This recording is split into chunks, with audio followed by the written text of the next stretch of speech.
Welcome, everybody, inside the Sunday Pig Pile. So glad you're with us. Another amazing day of the NFL, and we have got to break it all down. We are very appreciative of all of your patronage and everybody deciding to spend their Sunday nights with us, and we will make sure we make it worth your while. Joining us tonight is senior NFL insider Dianna Russini from The Athletic. She will join us live coming up here in about 20 minutes from now.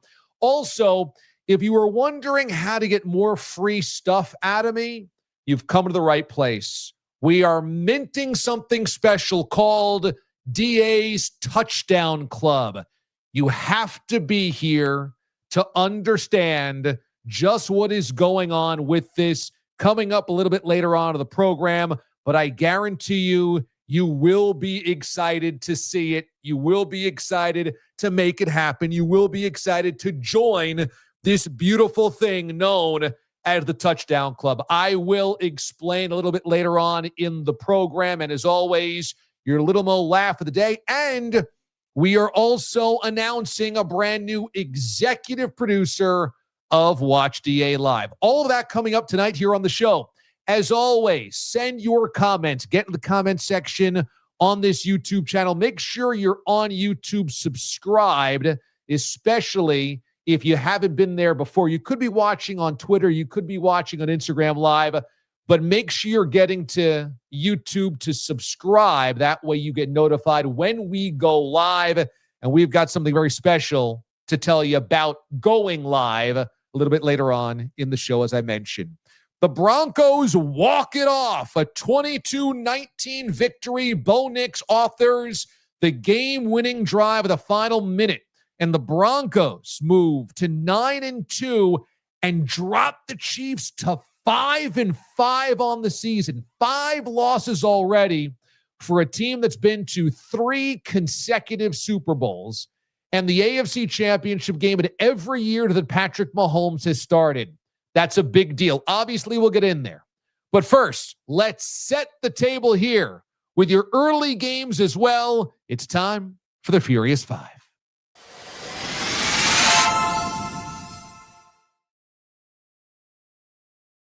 Today, perhaps the best game of the early window that felt like it was going to be the best game of the day until all the late action happened was the Bills and Buccaneers. And coming off of last week, how desperately did the Bills need a feel-good day? Now, it wasn't all good.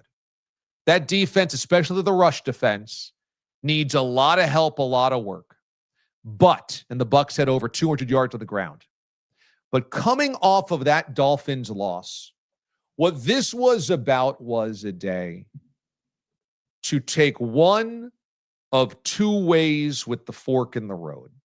The way that they lost last week was so disheartening, was such a no-show, was such an implosion, that it really did feel like the Bills season was kind of on the precipice. Now, they were coming back home to take on a really good Bucs team.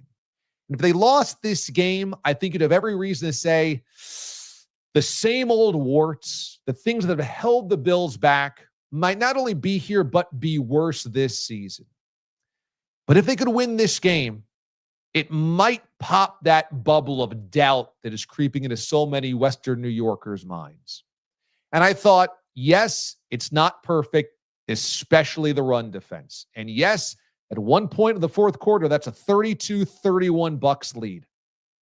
At the same time, Josh Allen doing Josh Allen things was the remedy the Bills offense needed. And after the Bills scored that final touchdown to give them 44 points on the day, the 6th touchdown of his impeccable day, Josh Allen, Gronk spikes the football and just roars to the crowd, just roars. And you could almost sense that he was letting out all of this frustration, anger, self-doubt, whatever this is that might be hovering over the Bills. And he had this kind of eruption of emotion. And I think that's a really good thing for Josh and for the Bills. I think Josh has played tentatively this year.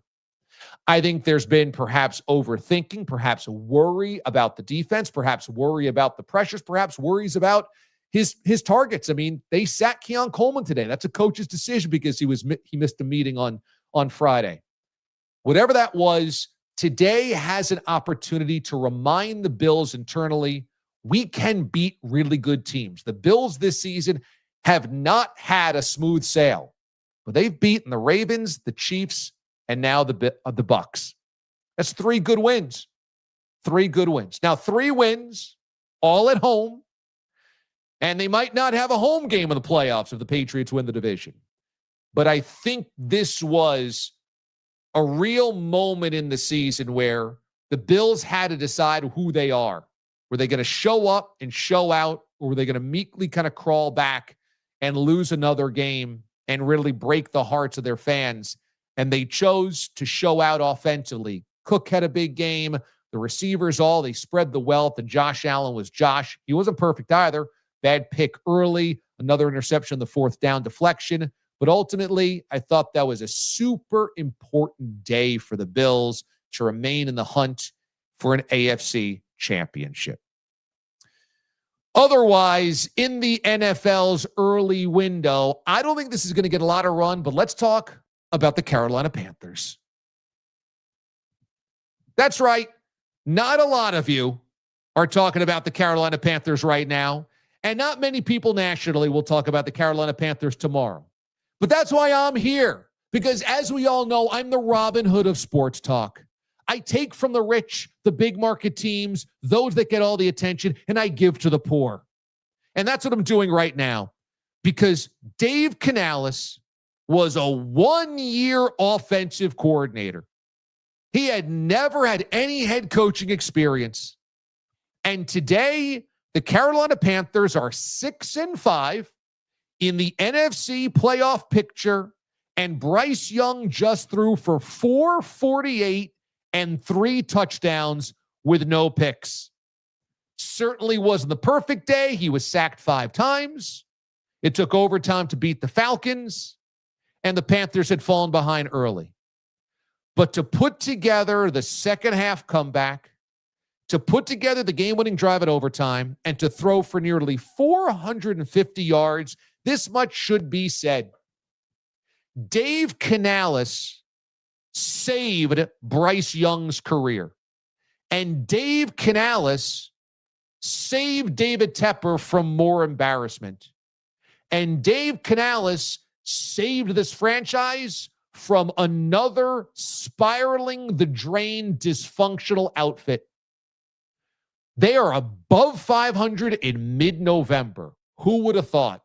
And did you ever think when they benched Bryce at the beginning of last year, when many said, that's it, he'll never start for the Panthers again, they're already moving on. Did you ever think you'd see the day when Bryce Young threw for nearly 450 yards in a win with no turnovers? It's extraordinary. It's extraordinary. It's really, in many ways, virtually impossible, because everything pointed to it unraveling, it completely disintegrating under the feet of Bryce Young. And today he's in a playoff race heading into Thanksgiving, coming off the best performance of his career. Talk about reclamation. Talk about redemption. Talk about turnaround. Wow. Next up in the AFC playoff picture, those Chargers. Now, this is going to be a little Easter egg for later on in the program, okay? So I'm just going to say we'll talk Chargers in a happier way later on in the show. But let me tell you, we can now officially mark the end of considering the Chargers an actual contender for a Super Bowl and really even playing deep into the playoffs or even being relevant when we get to the playoffs. There is certainly a plausibility that the Chargers make the playoff picture, but can you believe them in any way after what they showed and puked up today against the Jaguars? That's a Jags team that certainly was dealing internally with a little self-doubt after the collapse against Davis Mills and the Texans. That was a Jaguars team that you absolutely could have rattled confidence-wise early in this game. That was a Jaguars team that said they were angry all week, but you know and I know, if they were punched in the mouth early, they would have staggered. Instead, the Chargers decided not to show up. Instead, even Justin Herbert decided not to show up. Do you want to know how bad a no-show this was? Trey Lance got into this game. Trey freaking Lance got into this game. This Chargers team put up a total of 138 yards of offense. 138. Their record says 7-4. And the graphics will say playoff picture. But you can eliminate them right now because they are no longer a living, breathing contender. They are a fraud. And we had sense of this early in the season, but this is truly fraud stuff. This is truly, and it's so disappointing considering Jim Harbaugh is at the helm here, and Harbaugh is all about mental toughness and not taking anything lightly and seizing the day and being strong and powerful and decisive. And what are the Chargers? What is this version of the Chargers? Except the same thing Chargers fans have dealt with for generations. Good record, good talent, no guts. And Harbaugh was supposed to change that. And it certainly looked like he would early in the season. He opens things up by beating the Chiefs, and Herbert has himself a beautiful day. Well, beating the Chiefs doesn't seem to be anything special right now. And the Chargers just sleepwalked through an entire Sunday before a bye. Was this a team waiting for the bye or what? Truly pathetic. Truly pathetic. Next up in the AFC West, that Broncos and Chiefs game. Wow. Well, I'll tell you, the Denver Broncos may not have killed the Kansas City Chiefs today, but boy, are they close to knocking them out. Boy, are the Kansas City Chiefs wheezing, gasping for air, and there's not a lot of help in sight. That was a Broncos win that they sorely needed to reassert that it's not just the record. They're not just beating bad teams, that they can beat the bullies in the division. They had to do it at home because they got to go to Arrowhead later on in the season. Had the Broncos lost today at home and then had that trip to Kansas City looming, I think things could have really gotten sideways for the Broncos. And instead, they handed the Chiefs their fifth loss. They created separation of the division between themselves and the Chargers and the Chiefs, and it was a big boy win. It was a slog offensively for most of that game. And that is going to end up being the thing that we all have a tough time believing in when it comes to the Broncos in January. Oh, that's definitely a defense that can cause anybody problems in the AFC. Anybody. Any AFC playoff team going to Denver or playing the Broncos is going to have a headache on its hands. The offense never, ever, ever seems to operate smoothly. And in this game, a total of 6 points in the first half on 2 field goals felt like more of the same. But the Broncos defense was doing everything they could to keep that thing in play, to keep that thing going, and to keep them in shouting distance and with the Chiefs point for point, drive for drive.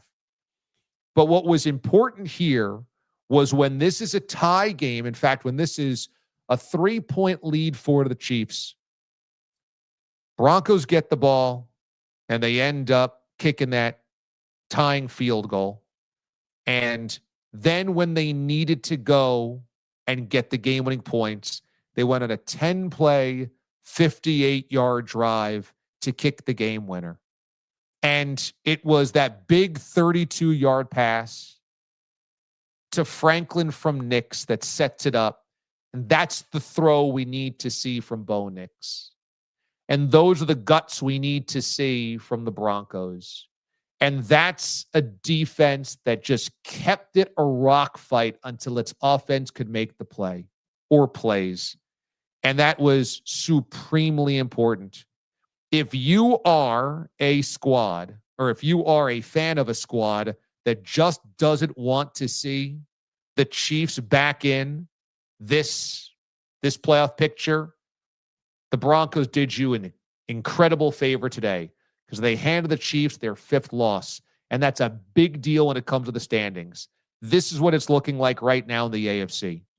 Broncos, Patriots are all 9-2. Colts also 2 losses, 8-2. That's the top 3 seeds. Steelers currently lead the AFC North at 6-4.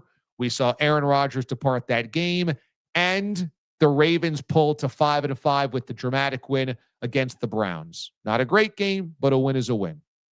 That's your top 4. Bills are 7-3, the top wild card. Chargers 7-4. Jaguars right now, last team in at 6-4. Texans and Chiefs and Ravens are all 5-5. And here's where it gets sticky for the Chiefs. The Chiefs would have to jump into the playoff picture right now. So they got to hop somebody, have somebody drop them in or drop out rather. But also you have that AFC North loser in the mix because right now, if the Ravens win the division or the Steelers win the division, that other team is going to be in that same category with the Chiefs. Point is, a lot of bodies right now. A lot of bodies in the middle of things for KC, and they still are struggling to get their offense going, and that just simply has not been able to be shaken for this entire season. It looked like a couple of weeks ago they could get it into some type of rhythm.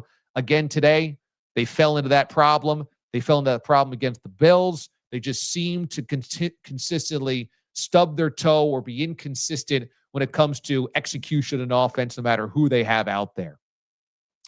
So the Broncos get a major victory.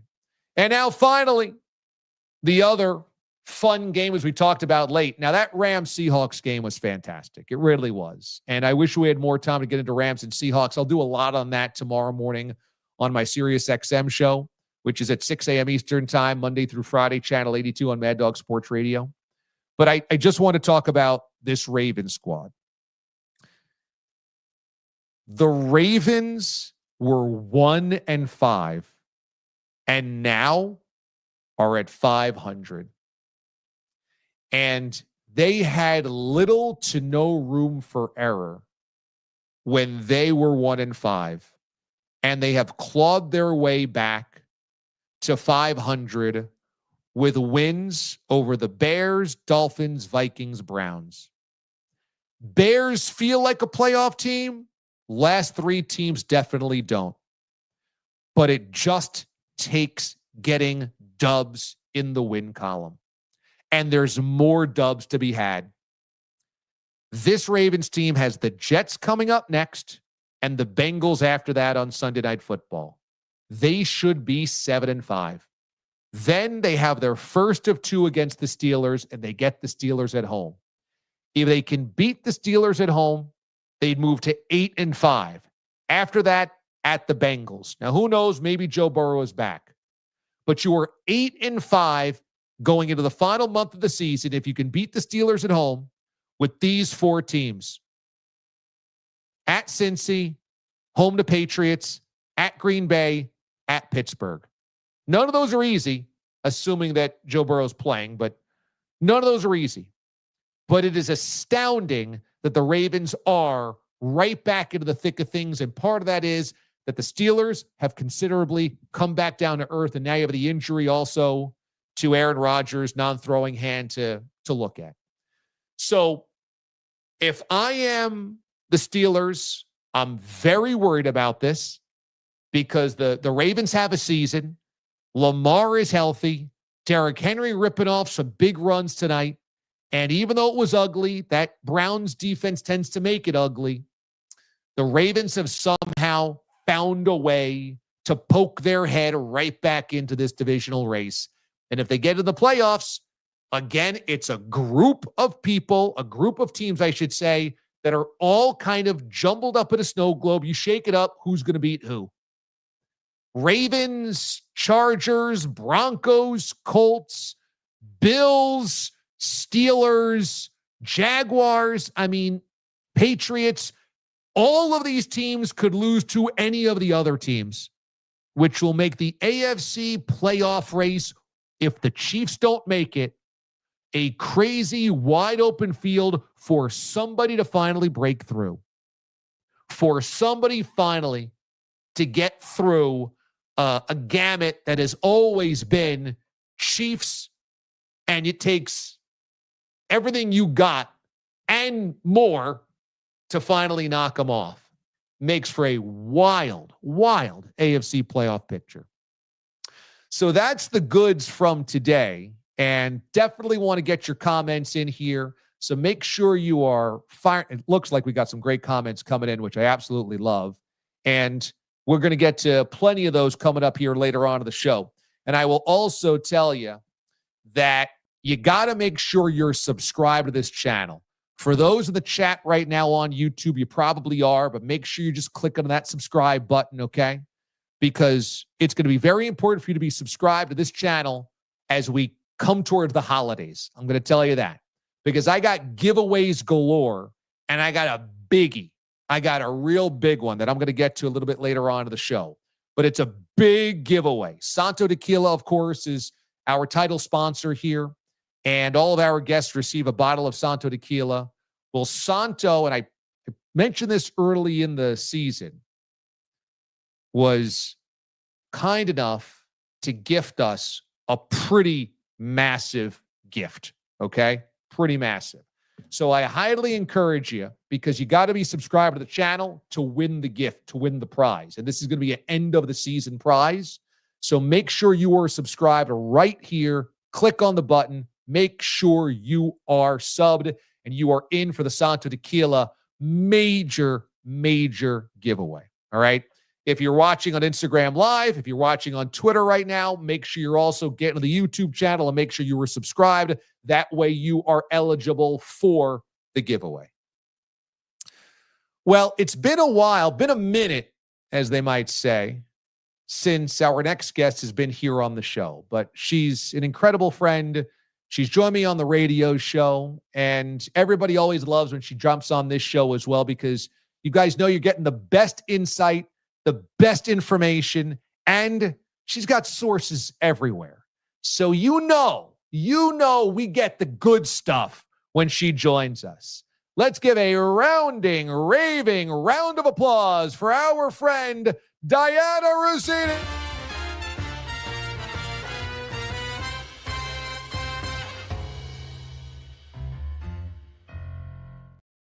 Dianna Russini, wow. The Athletic senior NFL reporter and insider, joining us here on the program. How are we doing? We're killing it. We're doing great. Life is great. It's good to be back here.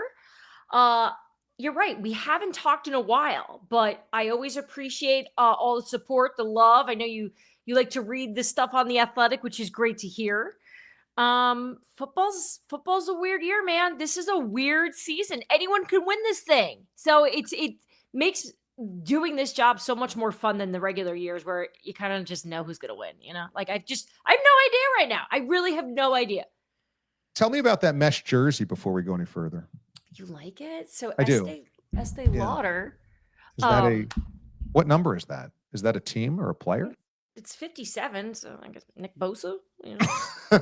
It's only 57 that comes to my mind quickly. Yeah, they sent like a lot of women in sports, like Oh, cool.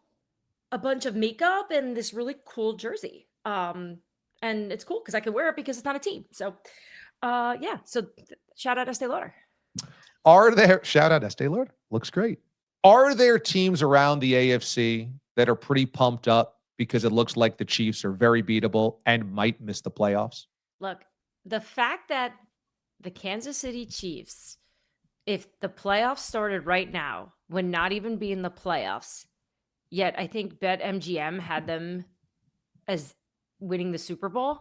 Like, how does that even make any sense? You know, Still, BetGM has them as the favorites. Is that right? it's I don't know if that's right now. I didn't check since Okay. between the end of the game and since I hopped on. It's been a But few minutes. going into today. Going Wow. into today. Think about that. They wouldn't make the playoffs if it started today, yet BetMGM still has the odds of them winning the Super Bowl as the greatest. It's amazing. Look, I can tell you from going back in the summer, the Denver Broncos had this game circled on crack. Like, Wow.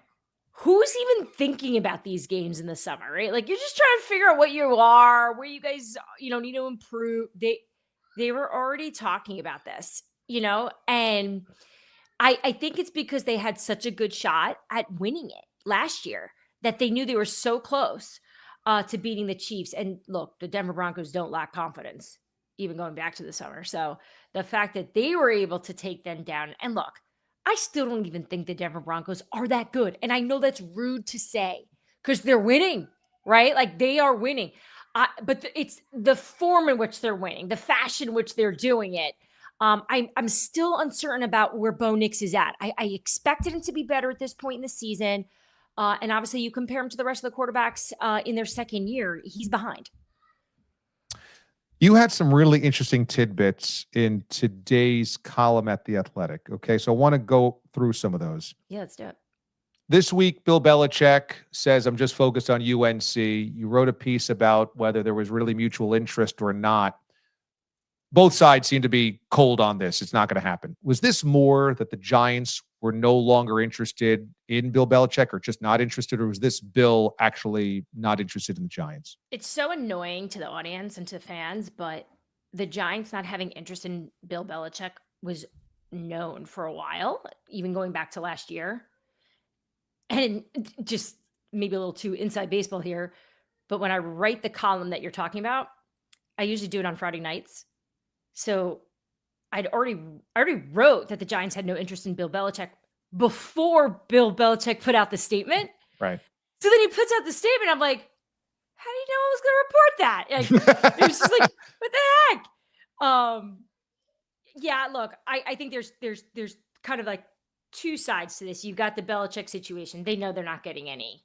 No one's flirting with them in terms of NFL head coach opportunities, right? So they're locked in on North Carolina. They have been very consistent, to their credit, from day one. Anytime I've had conversations with people in North Carolina, like, he wants to be here. You may not think he's happy, and look, whatever they've been telling me, I report it, and it is what I don't know if it's true. I don't know how happy Bill truly is. But they have claimed this whole time they want to be there. So then you have that, but then you have the Giants. And they it wasn't like a gray area. It was always like, yeah, no, this is not going to work. That's not for us. But that's just not the direction we want to go. And we have tremendous respect for him. But we never thought about him before. And we certainly are not thinking about him in this next coaching hiring. The A.J. Brown nugget that you had was fascinating. Is A.J. Brown's frustration not just his own and actually reflective of the entire wide receiver room? I think A.J. Brown is vocal about the way he personally feels along with other members of this Eagles offense. Like, he is speaking almost as a representative, because you have personalities on that team that aren't as comfortable being as outward as he's been and honest, right? You're A.J. Brown. You're one of the best wide receivers in football. You're one of the best players on the team, and you're highly paid. And he has always struggled hiding frustrations, even going back to when he was in Tennessee. Like, when he's not happy, everybody knows it. Um, and I think a lot of people in Philly are struggling with it because it is hard to believe that he could be this upset when they're winning, because we all want to believe that every player has a goal to win and that's all that should matter. And I think the point that AJ has been trying to make is, yes, we're winning right now, but it's not going to be good enough when we start facing really good teams, perhaps maybe even starting tonight against Detroit, and deeper in the playoffs when people can figure us out. They're not the same team that we saw win the Super Bowl. The run game's not close to being what it was. There's injuries on the offensive line, a different play caller. And essentially, if you don't have that, then the passing game doesn't open. And my read on this, and even from having conversations with people in Philly, his issue isn't necessarily with the play calling. It's more with the way Jalen Hurts has been playing and the type of decisions he's been making. And I think behind the scenes, they've tried to have a lot of conversations, and they've all shared feelings over this season. And I just think it's one of those things, until it can change on the field, we're going to probably be talking about this every week. And I know Eagles fans want to burn my house down. And people tend to, I think when you're a fan, I get it. Like, you don't want anyone to ruffle feathers. But I just feel like in this example, like, it's not like anyone is stepping up to the podium and saying nothing, right? Like, they've told us. He's posting on Instagram. He's sharing it with the media. Like, yeah, I'm not happy.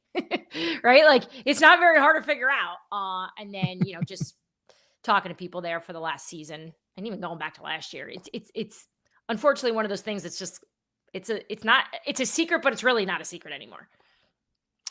When you say Aaron Glenn is kind of maybe playing a role and people around the NFL think that this is really not authentic, why do people around the NFL feel like he's lacking authenticity when he's taking the podium these days? Yeah, it's interesting. I don't watch every single Aaron Glenn press conference. I kind of dip in and out during the week, as I'm sure most fans do. You just want to hear what they have to say.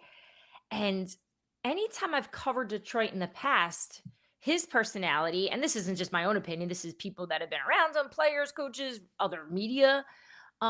He's always been described as kind and gentle, actually, passionate, intense, right? This is football.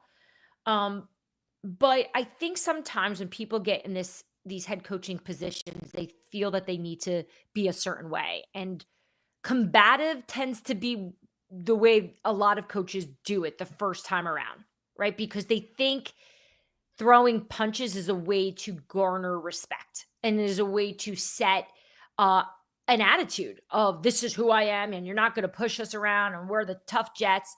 And I understand why he thinks that works. Unfortunately, with the Jets specifically, of all the teams, we have seen coaches step in there who try to be someone they're not, and it never works. I've never talked to a coach who's done this before and then reflected on his time, whether it was Adam Gase, Eric Mangini, and said, you know what I did right? I handled the media well. Like, they all know. They all admit it. It just takes a learning process. And I wrote about really giving him a little grace here until he figures it out. But I hope he does figure it out, because I don't want him to be one of those coaches I talked to in 2 years. He goes, man, maybe I should have chilled out a little. Like when you're like attacking Rich Cimini, who's like the most senior reporter that covers the Jets. He was there before Aaron Glenn was a player for the Jets. Like, there's just a way to do it. And look, pressure brings out the weirdest traits in people. And we see it every week. And I know that there's a lot of pressure, and I do think he's onto something good. Like, I have confidence in Aaron Glenn. That's where I feel different about this Jets regime. I think they're going to be something good. It's just going to be a minute here, Yeah. Yeah, that was such an interesting anecdote that you had, that most people around the NFL are like, that's not really Aaron Glenn. That's really not who he is. Yeah. That was really interesting. I wanted to ask you about J.J. McCarthy. He struggled for a long time today, and ultimately the Bears ended up winning that game. Are you hearing that there was hesitancy in starting him? Because since he's come back, he has struggled. Yeah, I think let's take a macro look at it first, right? let's go back to free agency. They move on from Sam Darnold. They move on from Daniel Jones. Daniel Jones wants to be the star in Indy, doesn't want to have to compete because in his mind, he knew he'd be better than Anthony Richardson. They did enough intel to know where Anthony was. Whereas, look back at what we were talking about this summer. Weren't we like, oh, it's a quarterback competition? It never was, is what we found out, right? So the Minnesota Vikings put all their chips in on JJ McCarthy. And I remember listening to those press conferences as well, and even being out there for camp. And it was almost overwhelming. It was like so much positivity. Like, yeah, I like the idea of building up your teammate, and especially a teammate coming off a serious injury. But it was like, it like caught my attention. Like, it was bizarre. I'm like, God, like this kid must be doing things in practice that I can't even imagine, because the way even veteran guys are talking about him. The only one who told everyone to chill out was Justin Jefferson. He was the only one who's like, I covered him enough to know how he expresses his feelings. And I knew what he was doing, which was, I'm not doing what everyone else is doing here, which is build him up for his own reasons. I'm going to just say how it is, which is like, yeah, he still has a lot to grow into. And I think that's what we're seeing. I think Justin knew the whole time. He needs time. And fortunately for fortunately for JJ McCarthy, he has a phenomenal coach. I saw your poll question, by the way, or it was like your multiple choice. It made me laugh because it's true. It's like, is Kevin O'Connell overrated? Does JJ McCarthy stink? And was moving on from Sam Darnold a mistake? Was that what was B? Well, the third one, or B, was, is Sam Darnold actually awesome? So yeah. I almost feel like we may have to answer with 2 letters in this one, right? Like, yeah. No, look, I think this has been a hard year for Minnesota, and it's why when the Aaron Rodgers thing came up, after they lost Sam and after they lost Daniel Jones in free agency, of why it made sense to me why they were discussing it. People could not believe, Vikings fans could not believe that Aaron Rodgers was a real thing. They thought we were making it up at The Athletic. We were not making it up, because guess who knew where JJ McCarthy was in terms of his quarterback ability at that time? The Minnesota Vikings, right? And again, think about it. They took 3 gambles and lost on 3, if you think about it, right? If we're going to call it right now, let's just say the season's over, right? They rolled the die on Sam. They rolled the die on Daniel. They rolled the die on JJ. Pretty damning. That's pretty interesting. That's pretty damning stuff. Very interesting. I wanted to wrap up with this. The Buffalo Bills sacked Keon Coleman, healthy scratch, missed team meetings, and Josh Allen all season long has felt uncomfortable. Today, he erupts for 6 touchdowns. Wasn't perfect, 2 picks. But do you sense that Keon Coleman was a bigger problem to the offense, and that perhaps some of Josh's anxieties this year revolve around him being a wide receiver 1? Sounds like something we've seen before in Buffalo when Stephon Diggs was there, right? Poor Josh. It's like he just can't get a receiver that just like does the things that he needs them to do right now to make this offense go. Now, I say that kind of tongue in cheek. I'm joking, just because it just seems that anytime they've got the talent and the skill, there's some disconnect, right? Meanwhile, like you've interviewed Josh before. I've interviewed Josh before. People have seen him all over social media. Like, he's a pretty easygoing dude. The most. The most. Like of all the quarterbacks, Patrick Mahomes is a close second. But in terms of just kind of going with the flow, and look, he's a competitor and he's demanding, just like they all are. But I think at the point that he's at in his career, there's pressure and there's expectation, and if you're not gonna abide, he probably isn't going to be the nice, warm, big, cuddly guy that we're talking about here. Now, look, do I think the Buffalo Bills are now going to make a decision as an organization to sit Keon Coleman moving forward because they looked better? They looked good at times, actually. They looked better in certain moments in today's game against the Bucs that I saw actually all season in some of the wins where they were way better in terms of the opponent. So no, I don't see them making that change, but obviously I was thinking about this morning when it came out, the real reason why he was out. I'm like, man, that's got to be such a hard decision to make as an organization when you're trying to win games. Buffalo has been going through this weird sort of phase the last 3 weeks, right? And then you're going to sit one of your studs like to make that call. And look, maybe it's a blessing, as you said. Maybe this worked out to be the best thing for them. For appearing on the show, Dianna Russini will get a bottle of Santo Tequila, just like last year, our title sponsor here on the program. And from what I gathered, last year you enjoyed it. So hopefully this year around the holidays, you got 2 little kids, 2 little boys. Eagles fans want to burn your house down. You know what? Probably is a good time to send you a bottle of tequila. I don't want it. It was my son's 3rd birthday a few weeks ago. Okay. And I thought it'd be fun to have a taco themed fiesta. Okay. So I started cooking, and you know how naturally when you're cooking, especially like large amounts for a large amount of people, that it's just normal to just have a cocktail while you're doing it. Of course. So I start cooking around 2:00, and I'm having a little tequila, and then I'm like, I'll do a shot, because who doesn't do shots in their house? Ooh. It's like 4:00. I can't even stand. My husband's like, it's a 3-year-old birthday party. What are you doing? And I'm like, a mamacita. That's who I am. So let's just say the night ended early for me. I was in bed before the 3-year-old. And the scent of tequila, I got that like right now. So I would enjoy it if you don't mind. I would still like you to send it because I do love tequila. But I think I'm going to let Kev have it. I think he deserves it after cleaning up some of the mess I made that evening that had nothing to do with chips, tacos, or gifts. He's more than welcome to it. I will say that sounds like the most fun 3rd birthday of all time for everybody that was there watching you be I'm sure a total ham. That must have been an incredible Dianna Russini performance. I was with my in-laws last night who were at that party, and they brought it up because there were some people at our dinner last night who didn't attend the party, and they were like, so what happened? And I don't remember because there was a moment, there was just a lot of blacking out. But I don't know, like I was fun. Like that was my takeaway. And I kept saying, I mean, even my dad had my back on it because we've talked about it since. He's like, look, like you were funny. Like, good. Like maybe this family needs a little bit of that, you know? But yeah, I don't know what I was thinking. Here's I don't know if you've ever been in this position before. It's one thing to like want to let loose a little bit. We're all stressed. We're all managing a lot. It's when your brain is like, let's get after it. That's when you know you're in trouble, right? Like, but when you're just like, let's do this, like I have no control. So it's like the second I'm into it, then I'm going to go too far. And I went too far. So happy birthday, Joey. Hope you remember happy birthday, Joe. Forever. Mommy was a little tipsy, but that's okay.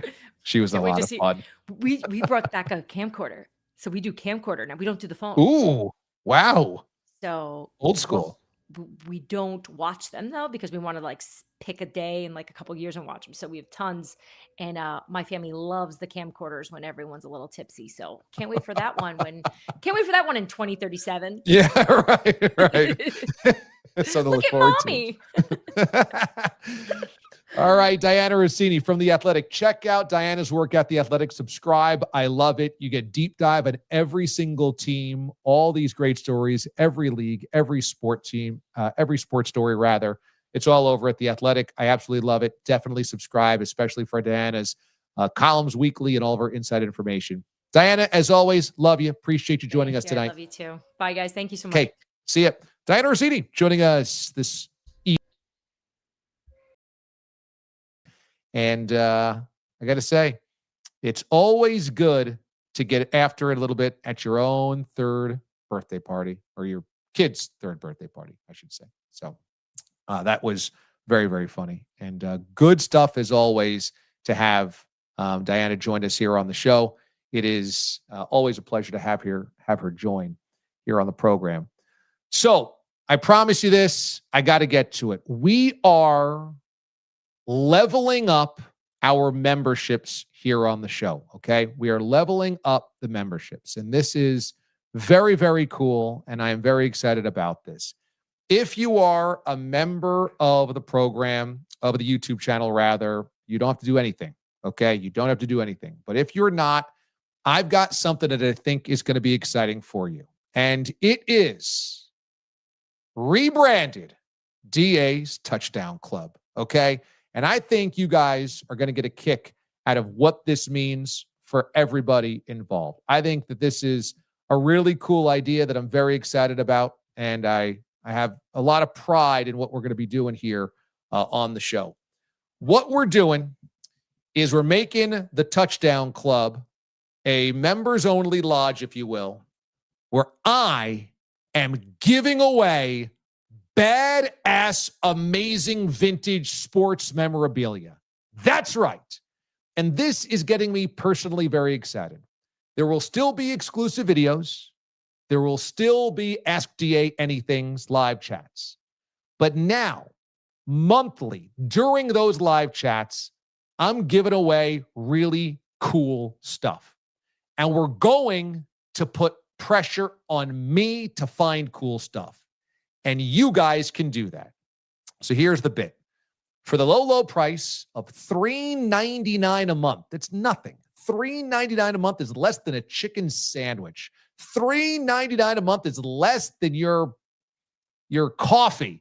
$3.99 a month is probably less than most people's toll or parking for an hour. $3.99 a month brings you inside DA's Touchdown Club. And the total number of members that we have, $1 per member goes towards the monthly prize. We have 20 members where we speak right now. So I'm taking $20 and I'm putting it towards this month gift. Okay. So I scoured eBay and I said, I got $20. What am I going to use it on to give away to members of the channel? And I found something that I just think is so flipping cool. It is so cool that I'm almost jealous that somebody's going to win this and I can't have this in my studio. I scoured high and low, and this thing sung. It met me where I wanted to be. It is an old school San Diego Chargers pennant. Look at this thing. How amazing.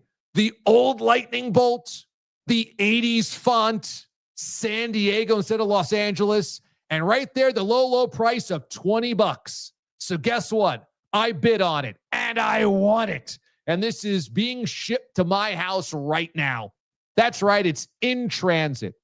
So when I get this, I'm giving this away to you guys, okay? We're going to have a random generated winner thing, okay? A randomizer. I'm going to take all the members.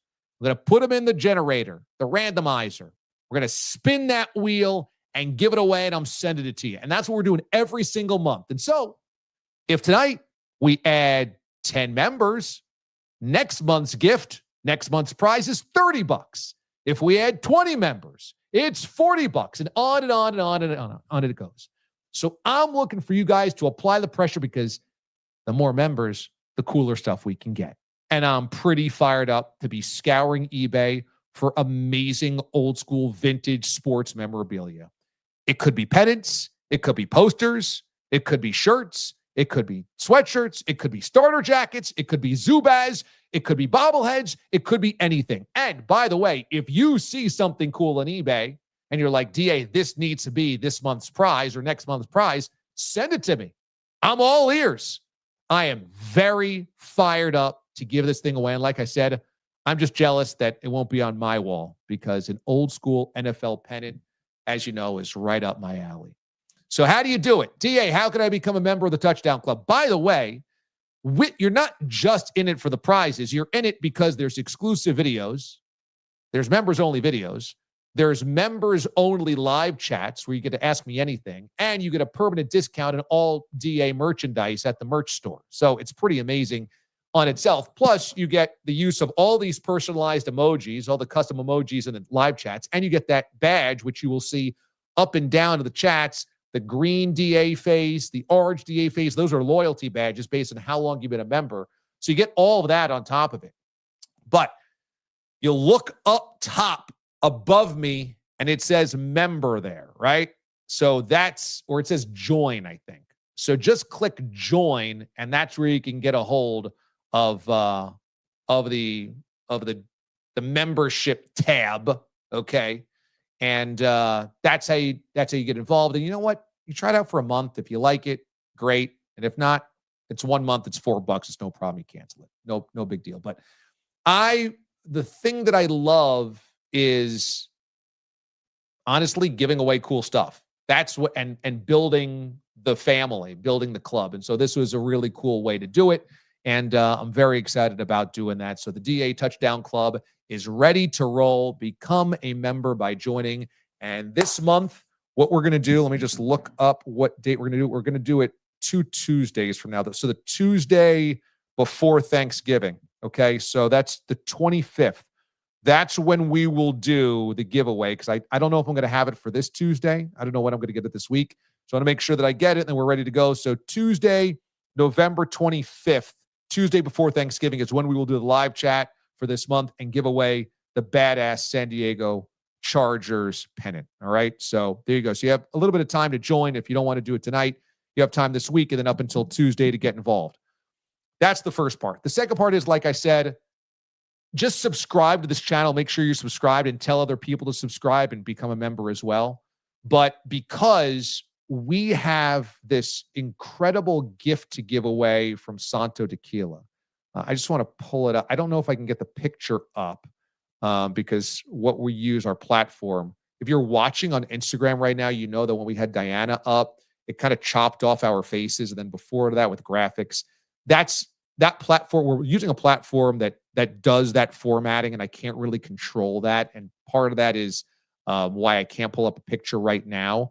But that being said, I can tell you all about it. And what we're doing is we're giving away a Santo set of rocking camp chairs. So these are like camping chairs, outdoor chairs that I think rock as well, which are pretty cool. They're kind of like beach chairs, but they're more about like sitting around on the deck or in the lawn, because you also get a Santo Tequila solo stove. Okay, so you're getting these 2 chairs and an outdoor fire pit stove. Yes, all branded from Santo. It's amazing. It's valued at $550. Okay, so I'm going to put up a picture of this next Sunday so you'll see. But what we're doing is make sure you're subscribed, and starting next Sunday, we'll start collecting subscribers to put in the hat for the winner at the end of the football season. Okay, and it's going to be based on just making sure that we have subscribers that are constantly with us and chatting and watching and everything. YouTube's able to kind of figure that whole thing out with the metrics, and just, you have subscribers that might not watch a lot of the videos or live shows. You want to make sure that the people that are watching these live shows are the ones that are going to compete for this gift. But again, it's 2 Santo outdoor chairs that I think are rocking chairs as well, and an outdoor campfire from Santo, which is just amazing, valued at $550. So make sure you're subscribed to the channel. Make sure you tell your family to subscribe to the channel. That way, you give yourself as much chances as possible to win this thing that we'll give away at the end of the football season. It is awesome. So I'm very fired up about that. I'm very excited about that. And I'm super pumped that we get to kind of share the wealth, especially around the holidays.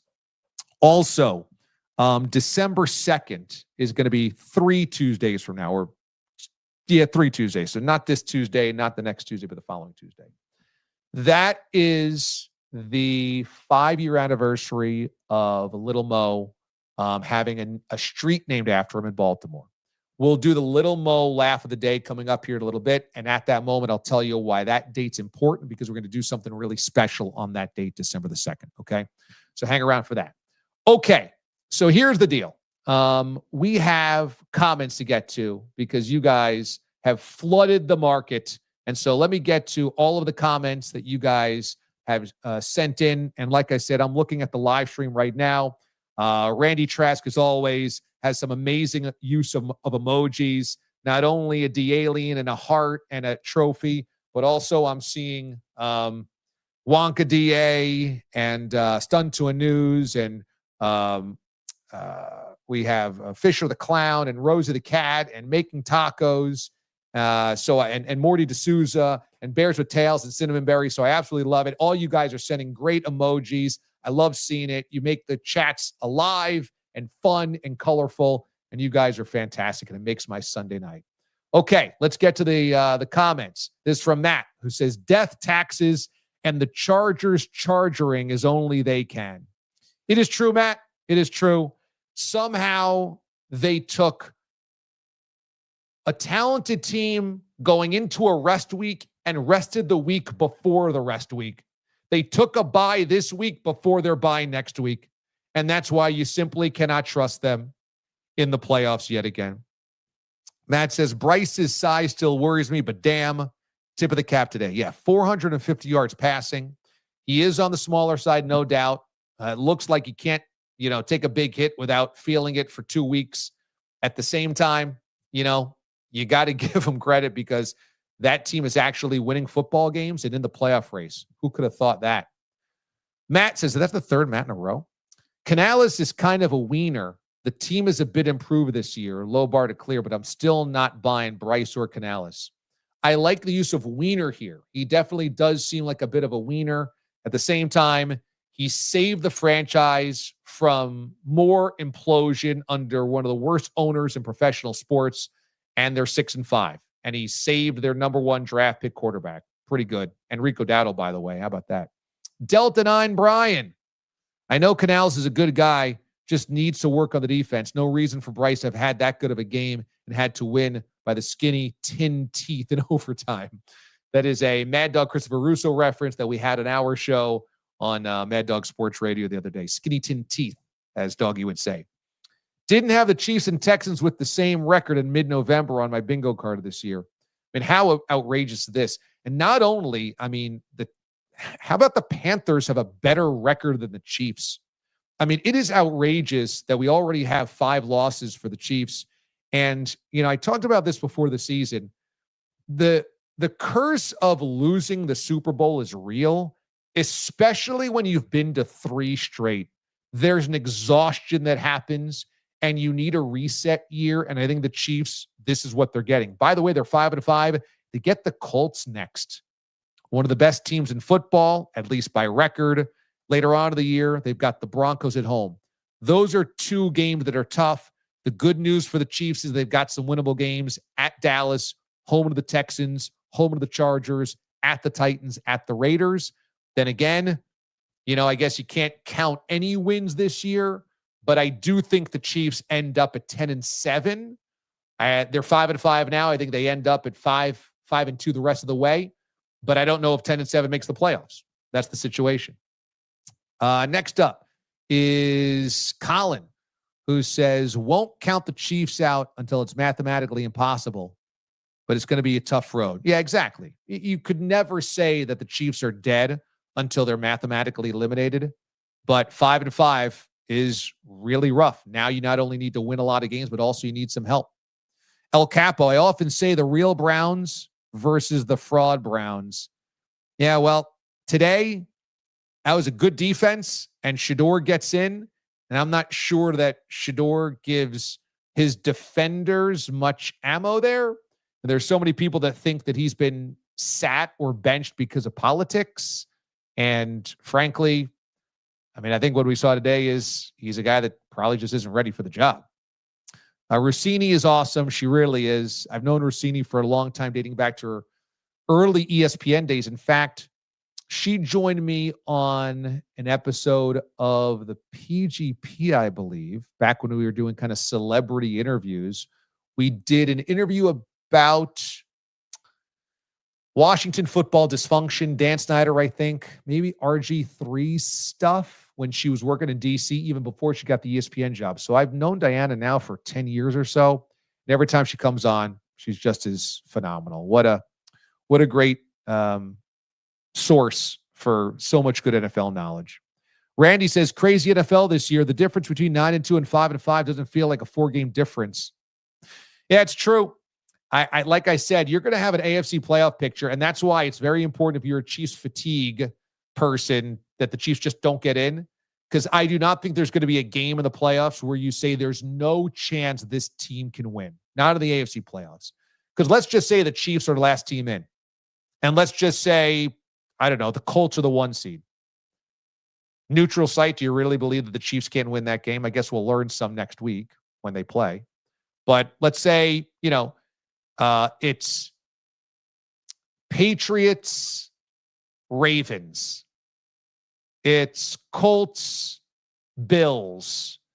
It's Broncos, Steelers. It's Broncos, Patriots. It's, any of those matchups feel like they're all kind of one and the same. It's a toss-up. Let's see. El Capo says it's only about the Eagles, Lions, and Rams. Everyone else is pretending. Well, maybe the NFC. Maybe the NFC, that is true. But, it comes down to one game in the Super Bowl. So that's why I think that, and especially for teams like the Bills, who a Super Bowl would mean everything just appearing in one, getting through the AFC playoff picture. The Colts, the Broncos, the Patriots. I mean, just getting to a Super Bowl for those teams would be a massive step forward, considering the Chiefs have always been in the way. Moist Pork says the Ravens didn't play well today. No, they did not, but they'll take the victory. Matt Carberry, Matt in Calgary. This game is huge tonight for NFC seeding. Bart Scott voice. Can't wait. El Capo. The Eagles are the best soap opera on TV. They certainly are. Moist Pork again. I was at Jim Gaffigan last night. He had a great segment ripping on Bill Belichick. Ooh, I'd like to hear that. Craig says, most week it seems the Eagles offense is pretending. I would agree. Will they ever get out of their own way? Shameless Giants plug from Colin. Looked like they had good energy today under Kafka, but the defense still brutal. Need to get rid of Brown and take a chance at someone to bring life to the D. Well, Bowen. Yeah, Bowen's a complete mess. I mean, that defense is a mess. And whatever they show down the stretch, kind of best case scenario is losing football games to assure yourself the best draft pick, and then making that job as enticing as possible for the best assistant, coordinator, coach, candidate that is out there, because you have swung and missed on some really bad hires. Before Daboll, it was Joe Judge, disaster. Before that, it was Pat Shurmur, disaster. Before that was Ben McAdoo, disaster. You need to get it right from a coaching standpoint. Jets and Browns are fighting for an NIT invitation. Santo makes everything better. Absolutely correct. Everyone needs to be a member. Everyone, members. I agree. I like this idea. We need more D-aliens on board with the members. I agree. Let's get it happening, because I want to give away some cool stuff. Moist Pork, downtown Baltimore last night of the street, 50 cents per hour. So that's pretty good. So you could park for 8 hours for a month of membership here. That's cheaper than I thought it was going to be. And then Moist says, we know DA is doing this just to see all the cool vintage stuff on eBay. Well, you're not wrong. I do love hunting eBay for cool stuff, I will say. And what can I say? Knowing that I get to bring some joy while doing it is something that makes me happy, both personally and for you guys as well. And Ralph says, I'm going to apply to be a state trooper. They might have a position open after what happened Saturday afternoon. I don't know what that actually means. I don't know if he's chatting to somebody else. Randy says, bourbon, tequila, all the sports drinks. Oh, yeah. Tepper is awful. Bryce isn't saved. Yeah, Tepper is a disaster. And so you can never be too comfortable when you got David Tepper as the owner. And looks like Eagles something, NBA 31. DA, you're the man. And also Dianna needs another bottle for the holidays. Make sure that gets in her hands. LOL. Yeah, exactly right. We got to make sure that we keep the house happy over there. They got 2 toddlers, and that cannot, well, I guess they might be a little older than toddlers, like 5 and 4 or something like that, or 4 and 3. Yeah, they're got Irish twins. So that's can't be an easy thing. So there you go. Great comments tonight, everybody. Appreciate you very much. Before we get out of here, we got 2 more things to do. We got your Little Mo laugh of the day, but we have a brand new executive producer. That is right. How about this? I am pleased to welcome on Ben Spector to the stage. She is the new executive producer of the show. He has taken over for Aiden Hatton, the Marquette Marvel. I've known Ben for a couple of years. When he was a student broadcaster at Syracuse, he actually had me on his radio show, which was pretty cool. I got to sit down with him, and he's a bright dude. And last year, he actually was an assistant producer for the Orlando Magic Radio Network. And so that's some pretty cool experience that he has. And now He has joined us to become an executive producer of Watch DA Live. Ben, how we doing? I'm happy to be here. Honestly, this is a lot of fun. I'm thrilled to be part of the family. These shows are great. I'm looking forward to a lot of fun, and yeah, things are going well. I love to hear it. I wish I could bring up that lower third I had for you because it was, in my estimation, some of my best, wordplay work. Pun right there. This is my pun. Yes. Ben Spector Gadget. Yes, his name is Ben Spector, everybody. Ben Spector Gadget, and he's become executive producer of the show. He's a hard worker. He's a humble guy. He knows his sports through and through, and he's excited. He shadowed last week when Aiden had his final show. He loved what was going on. He was all about it, and he said, let me jump on board with this. And I said, we would love to have you. I extended him the invitation, and he jumped at it, so I'm very excited about that. And now your job is, tonight I did all the graphics and the puns, but your job moving forward is to try to match the wordplay and pun level of Marquette Marvel, Aiden Hatton, and yours truly. So yeah, that's some big shoes to fill, definitely. After the pun bracket last week, I don't know. That's going to be tough, but I'm willing to take on the challenge, definitely. First episode, Dianna Russini joining us. That's a pretty good debut episode for you. Yeah, that was a lot of fun. She has a lot of good insight all the time. And, I'm a Giants fan, so when she was talking about the Belichick stuff, every word she was saying, she had me hook, line, and sinker. I was like, what's coming next? What are we hearing? So, yeah, that was great. Good. Well, I know the D-Aliens will embrace you full. I'm glad to have you, buddy. Thanks so much for joining this crazy thing. And we got many good days and weeks and months and years ahead, bud. Yes, thank you. All right, man. Ben Spector Gadget. There you go. He is the new executive producer, and I'm very excited about this guy. He's got tons of potential. And the coaching tree, as you all know, is wide. It has flourished. There's many successful, healthy branches on it. And I got a good feeling about Ben. I think he's going to do big things, and we're lucky to have him at the beginning of that journey. Very, very lucky. So fired up to have him aboard. Very fired up. Hopefully you welcome him with open arms, which I know that you will. Okay, this is what I wanted to tell you about Little Mo.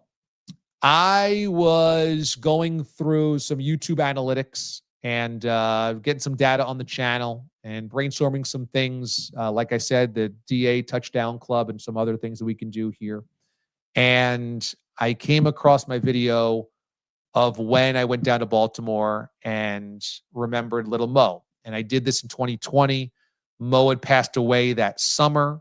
I talked about him a lot on the air, on the radio, on CBS Sports Radio. And then after he had passed in the summer, they had come together in the city of Baltimore and they named a street after him between the Raven Stadium and Camden Yards. So there's a few blocks in between, and one of those blocks is named Mo Gaba Way, which is just unbelievable. So I went down there for the ceremony and the dedication and met so many people that I had talked to, maybe on the phone, but I'd only gone down to Baltimore once prior to that to spend a day with Mo. So I hadn't met so many of his inner circle yet.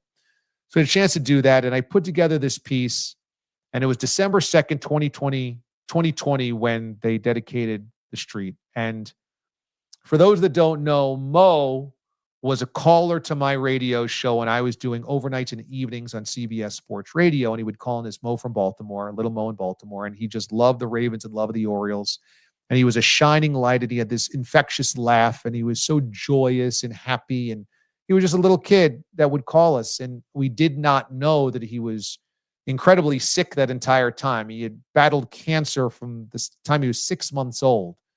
And he never let us know that. And the reason that he loved the show is because he was blind from the cancer. So listening to the radio was his outlet of imagination.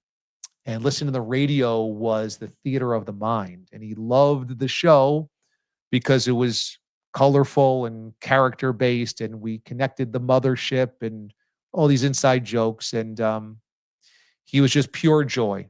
And so when he ultimately succumbed to cancer, I had a chance to meet him in person and learn all about his life. And he just was an amazing human being. And that is why the MO in Baltimore is highlighted in the Ravens end zone for Mo. And he is inducted into the Orioles Hall of Fame. I mean, this is how special this young man was. So on December 2nd, celebrating 5 years since they dedicated Mo Gabaway, I want to do a live stream as I replay this video. This video is about 20 minutes, and it tells this entire story of me and Mo's life and what he taught me and all the people around him. And I interview all these great people.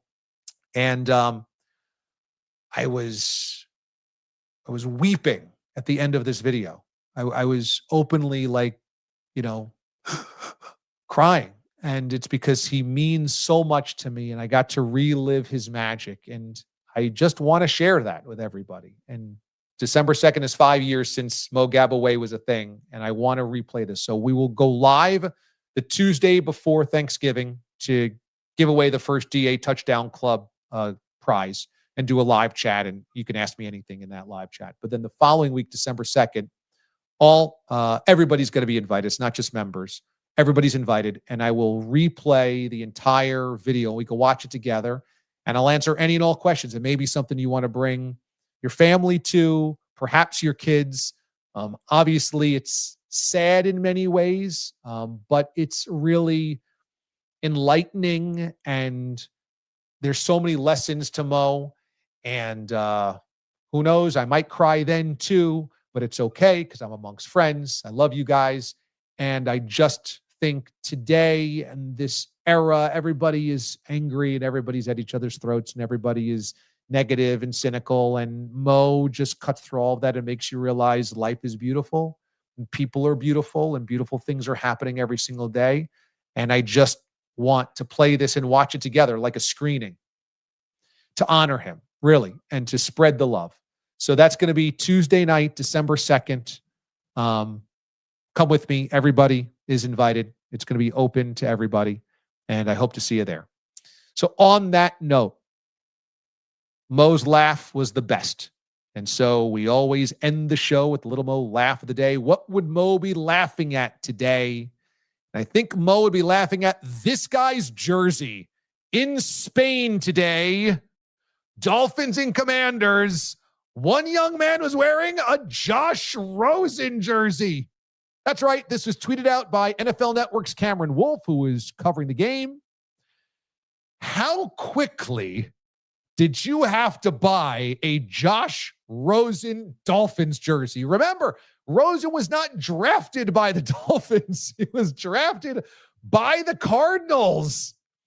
How long was Josh Rosen's era in Miami? Long enough to even have a jersey?